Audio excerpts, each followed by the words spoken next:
Hello kids! Today we're going to be talking about GIFs. Or GIFs. I don't know. First developed on June 15th, 1987, the graphics interchange format, or GIF, first became You know what? I'm actually getting ahead of myself.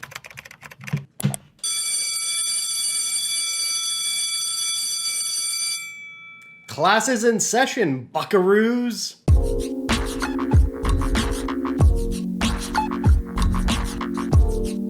Alright class, today we're going to talk about music videos that have either incorporated or been made entirely out of GIFs. And yeah, I call them GIFs, but sometimes I do call them GIFs, so I mean, it's totally up to your preference. I'm not trying to dig up a 10-year-old debate here, you do you! I've actually been thinking about this topic for years, and I realized that this editing style and media combination, tactic thing, hasn't really been discussed all that much. So when doing some research for this video, I already had some music videos in mind, but I quickly found out that a lot of artists have used this premise in their own unique ways already. I also came across a video from the PBS Idea Channel where they discussed this concept in depth, 6 years ago. The video is well researched and just very well put together overall, so definitely recommend you check that out. I put the link for it down in the description along with all the music video links I'm going to be talking about today. Before we can fully dive in, we've got to establish some ground rules for the GIF usage in these music videos. Number one, I'm only using examples from official artist music videos. Although fan edits are fun and impressive in their own way,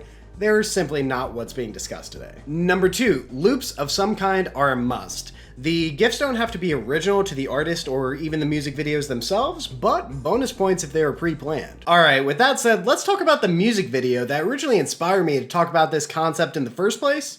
Cafeteria. The artist of the track, Jakey, or as he's known on YouTube, Naked Jakey, has been teasing a leap into a music career for a long time now. 4 years ago, Jakey was fairly unknown. Sure, he was getting some attention for rap reviews he was doing on video games, but he hadn't really put out any serious music. Sorry, that's purely backstory. I just want to lay the groundwork because Jakey's a pretty good guy. He got me through a lot of tough times with his music and his videos. Boys support boys, after all. Let's talk about Naked Jakey content. So, what's a young broke Jakey to do with only a computer and a sick beat at the time? Well, he screen records his laptop, and then he takes popular TV and movie clips, and he cuts them together along with the beat of his first original track.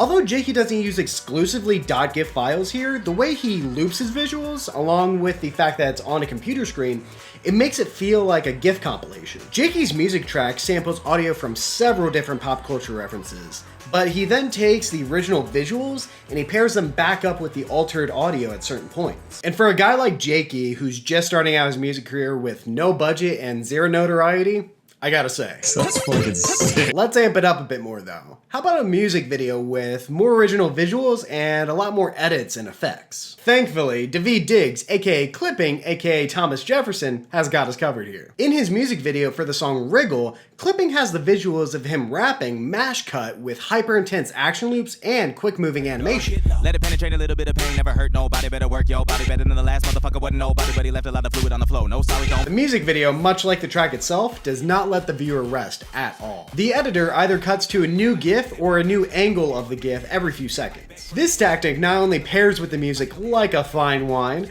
but it also ensures that we don't get bored and click away. I also think this method works super well due to the fact that a lot of the GIFs are in a low resolution for an HD export. Rodney Asher, the director and editor, clearly had a style that he was going for, and I actually kind of dig that he didn't bother covering up the watermarks from the GIF sites. Jumping back to 1997, we can see an early adoption of looping within music videos with Green Day's Redundant.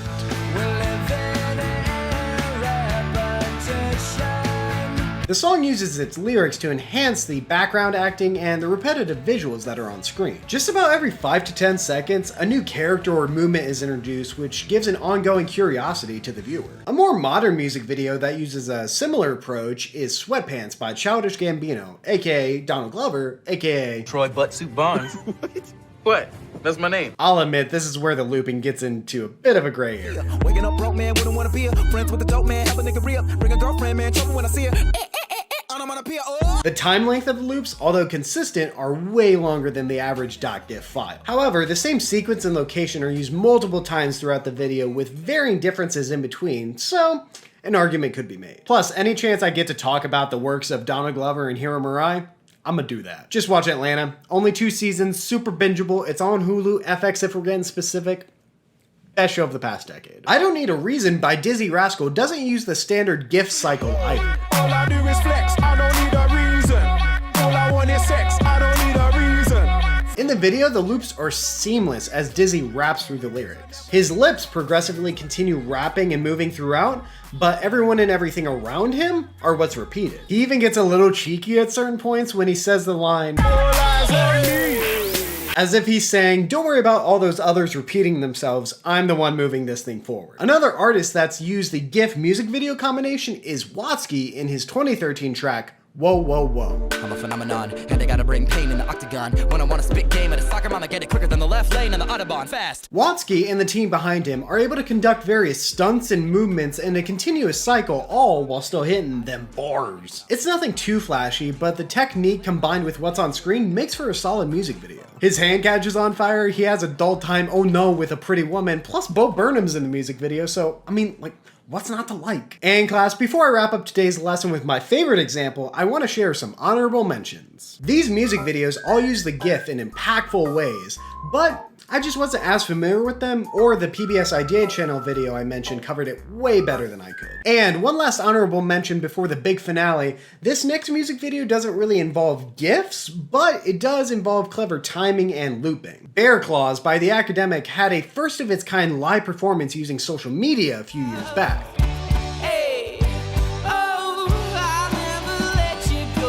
The band used Facebook Live's broadcast delay to their own advantage when debuting their new song. They used lighting and instrumental cues to land the entire thing all in one take. And before we get to the finale, I need to give one quick shout out to a YouTube friend, Liam the Music Reviewer. Besides having an awesome name, he's got an even more awesome YouTube channel where he goes in depth on anything and everything music, so make sure and check him out. Okay kids, the lesson is wrapping up. You may recognize the name Rob Cantor. He had a few viral videos, one of which was the 29 impressions one song one. High in the clouds, up on a hill. Along with actual cannibal Shia LaBeouf. Lurking in the shadows, Hollywood superstar Shia LaBeouf. But did you know that Rob actually has a really solid debut album? All I Need Is You takes everything that we've discussed thus far to the next step. Not in terms of pacing or quantity of GIFs, but definitely creative originality.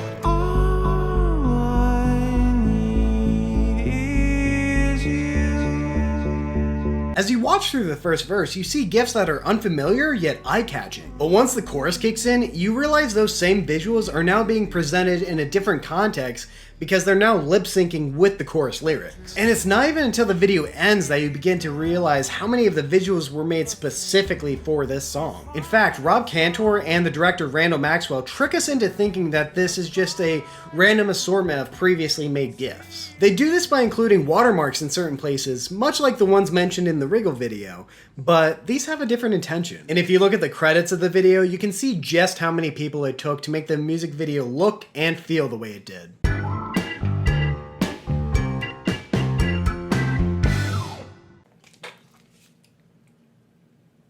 GIFs make you feel stuff, man.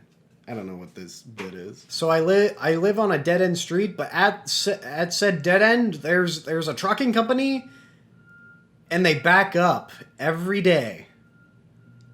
And I chose to film when they're backing up.